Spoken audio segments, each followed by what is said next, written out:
হাওয়া অফিসের পূর্বাভাস অনুযায়ী উত্তরবঙ্গে বিভিন্ন জেলায় দফায় দফায় হালকা বৃষ্টি হয়ে চলেছে। বাংলার আকাশ আংশিক মেঘাচ্ছন্ন, বাতাসে জলীয় বাষ্পের উপস্থিতি। ফাল্গুনের শেষে চৈত্রের শুরুতেই বৃষ্টির এই পরিস্থিতিতে চিটচিটে গরম কমেছে, যদিও মোটের উপর শুষ্ক আবহাওয়া।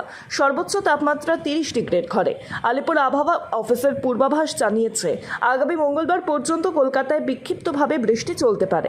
একই পূর্বাভাস আজ বৃহস্পতিবারও হাওড়া, হুগলি, পুরুলিয়া, বাঁকুড়া, দুই বর্ধমান, বীরভূম এবং মুর্শিদাবাদের জন্য রয়েছে। দক্ষিণবঙ্গের 12টি জেলায় সতর্কতা দেওয়া হয়েছে। আগামী 7 দিন দক্ষিণবঙ্গের জেলাগুলিতে সর্বনিম্ন তাপমাত্রার খুব বেশি তারতম্য হবে না, তবে দিনের তাপমাত্রা 2 থেকে 3 ডিগ্রি বাড়তে পারে। 3 দিন পর থেকে ফের পারদ নামবে। উত্তরবঙ্গের সব জেলাতেই আগামী মঙ্গলবার পর্যন্ত ঝড় বৃষ্টি হতে পারে।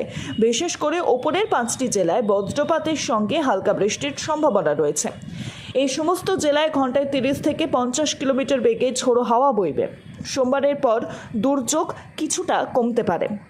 আজ বৃহস্পতিবার দিনের বেলা মূলত আংশিক মেঘলা আকাশ থাকবে। কোথাও কোথাও হালকা ঝড় বৃষ্টির সম্ভাবনা রয়েছে বিকেলের দিকে। সর্বোচ্চ এবং সর্বনিম্ন তাপমাত্রা যথাক্রমে 32 এবং 25 ডিগ্রির আশেপাশে ঘোরাফেরা করবে। সমুদ্রপৃষ্ঠ থেকে 1.05 কিলোমিটার উচ্চতায় পশ্চিম অসম থেকে বাংলাদেশ হয়ে গাঙ্গেয় বঙ্গ পর্যন্ত একটি নিম্নচাপ অক্ষরেখা রয়েছে। দক্ষিণ বঙ্গোপসাগর এবং তৎসংলগ্ন উত্তর শ্রীলঙ্কার সমুদ্রপৃষ্ঠের ওপর 1.05 ও 3.01 কিলোমিটার উচ্চতায় একটি ঘূর্ণাবর্ত অবস্থান করছে। এর প্রভাবেই বাংলার জেলাগুলোতে বৃষ্টির হালকা ঝাপটা বলে জানিয়েছে হাওয়া অফিস।